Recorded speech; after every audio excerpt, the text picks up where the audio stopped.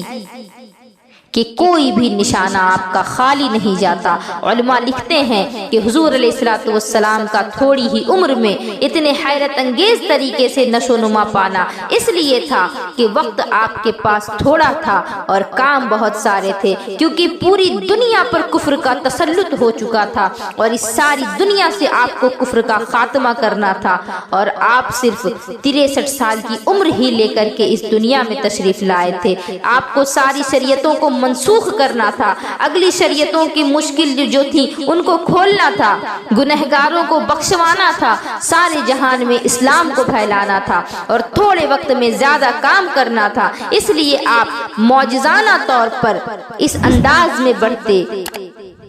کہ آج کے بچے فوڈ پروٹین وغیرہ بھی کھا پی کر نہیں بڑھا کرتے، ہمارے آقا اسی طرح سے بڑھ چکے تھے۔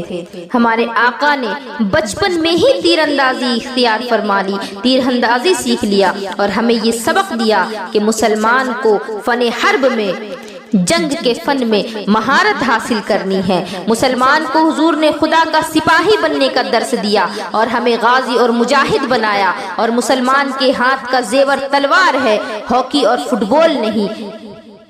لیکن آج ہم دیکھیں کہ مسلمانوں کے ہاتھ میں موبائل ہے، موبائل پر گیم کھیلتے ہیں، کمپیوٹر ہے، کمپیوٹر میں گیم کھیلتے ہیں، اور وہ ہر طرح سے بس لہو لعب میں رہ گئے ہیں۔ لیکن یہی ہم دوسری قوم کو دیکھیں اگر تو وہ تیر اندازی بھی کرتے ہیں، گھڑ سواری بھی کرتے ہیں، اور جو دنیا کی نئی نئی ایجادات ہے ان میں تو وہ مہارت رکھتے ہی ہیں، اور جب مسلمانوں کو ان کی طرف توجہ دلائی جائے تو وہ کہتے ہیں کہ یہ ماڈرن دور ہے، اس دور میں گھڑ سواری اور تیر اندازی کی کیا اہمیت۔ حالانکہ حدیث پاک میں ہے کہ ہمارے آقا نے ارشاد فرمایا کہ تم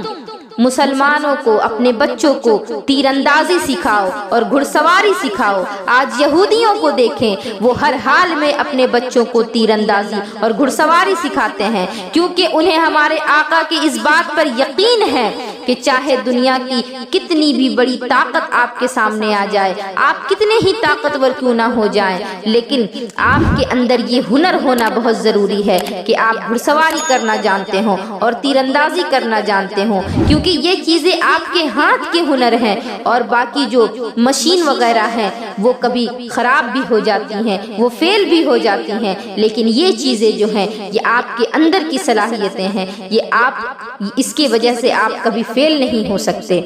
لیکن آج مسلمان ان چیزوں سے بہت پیچھے رہ گئے ہیں۔ افسوس ہے کہ آج کل کا جو مسلمان ہے اس کے ہاتھ میں تلوار کی جگہ کنگھی ہوا کرتی ہے، وہ شیشے کے سامنے بیٹھ کر اپنے بالوں کو سنوارتا ہے، جو کہ اس کے ہاتھوں میں تلواریں ہوا کرنی چاہیے تھی، اس کے ہاتھوں میں تو تیر ہونے چاہیے تھے، انہیں اپنی تیاری رکھنی چاہیے تھی، کیونکہ یہ ساری دنیا ان کو مٹانے کے لیے پورا عزم مصمم بنا چکی ہے، ان کے پیچھے لگ چکی ہے کہ ان کو اس دنیا سے ختم کرنا ہے۔ مسلمانوں کو چاہیے کہ ہمارے آقا کی حدیث پر عمل کرے، کیونکہ ہمارے آقا کی باتوں پر اگر عمل نہیں ہوگا تو پھر مسلمان جس طرح سے آج ذلت و خواری میں ڈوبا ہے اس سے وہ کبھی نکل نہیں پائے گا۔